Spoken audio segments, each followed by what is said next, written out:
Hello, my name is Desiree Delahant. This is my AEP 800 Module 1. Here are some of my demographics. In 2008, in December, I got married. I was working for my first time teaching 5th grade in Otis, Colorado. That year, my husband joined the Army, so we moved to California. In California, my first son was born in 2011. His name is Cooper, and I taught private kindergarten and kindergarten.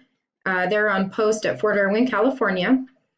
We moved back to Colorado where I taught private kindergarten again in 2012. We were having a hard time finding work, so we moved to Garden City, Kansas, where I began teaching 5th grade for USD 457. Then in 2016, my second son, Aiden, was born, and that was at the end of my second year teaching. Some of my own demographics. This is my 4th year teaching 5th grade math at Charles Stone Intermediate Center. We have between 500 and 600 students, grades 5 and 6. Currently, I am the lead 5th grade math teacher. That means I just take control of all the lesson planning and things like that. I make sure that I get copies to the other teachers. We talk about what's on the agenda and scheduling. I mentored a new teacher from 2015 to 2017.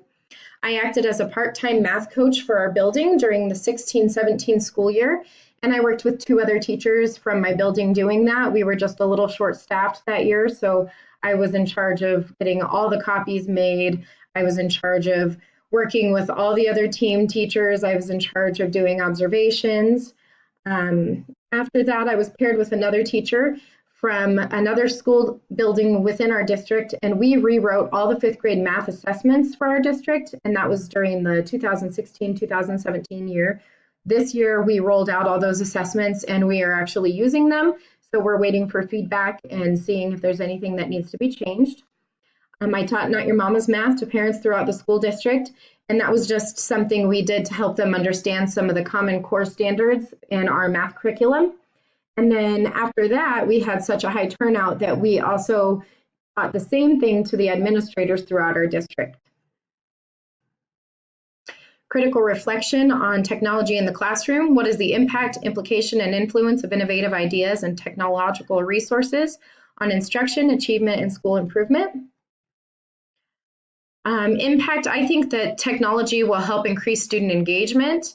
The majority are going to be getting extra practice, but there are a few that are going to be only using it at school. What I mean by that is there are a lot of students that have technology and are probably better at using it than I am at home. However, there are some that probably do not have the technology at home, and so getting to use it in the classroom will be a first time for them.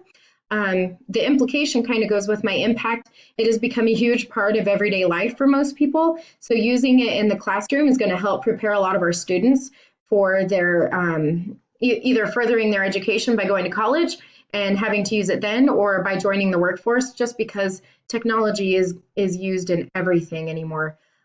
So that kind of goes hand in hand in using it in the classroom.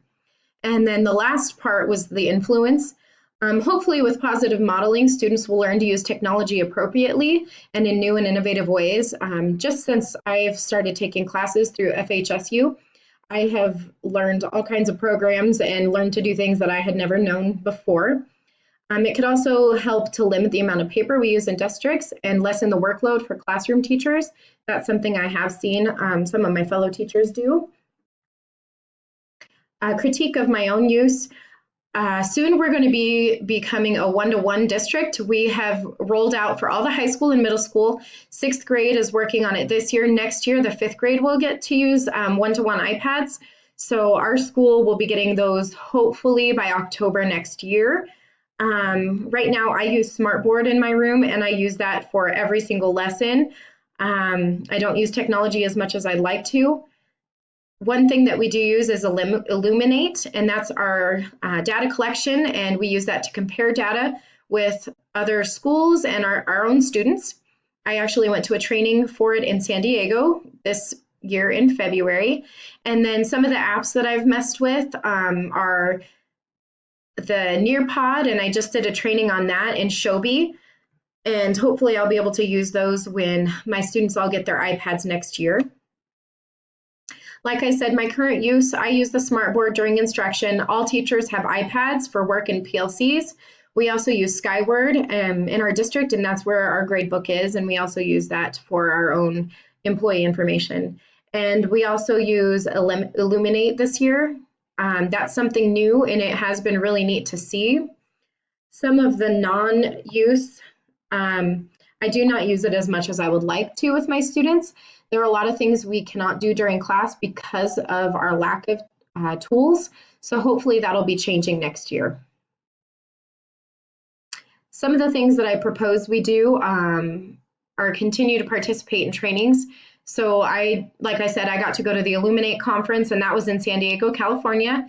And then I just was in a Nearpod training. I've done Shobi trainings, and we also have people within our district that come, and they have been doing trainings for all fifth grade teachers, since we will be doing one-to-one next year. And I can also start moving my lessons from Smartboard to the Shobi app, because I think I'll be using that a lot. As far as funding, my district pays for the trainers to come, and multiple buildings all come together. There are thousands, 1,000 teachers here in Garden City. Around that number, I would say, I think we have 900. So it really does pay for itself with all the teachers that are getting the training all together. My building currently has a few iPad carts, and everyone shares those. So it's really not any extra money for that. And the last thing would be moving my lessons. That's no cost, as our district has already paid for a membership to Shobi. Thank you for watching.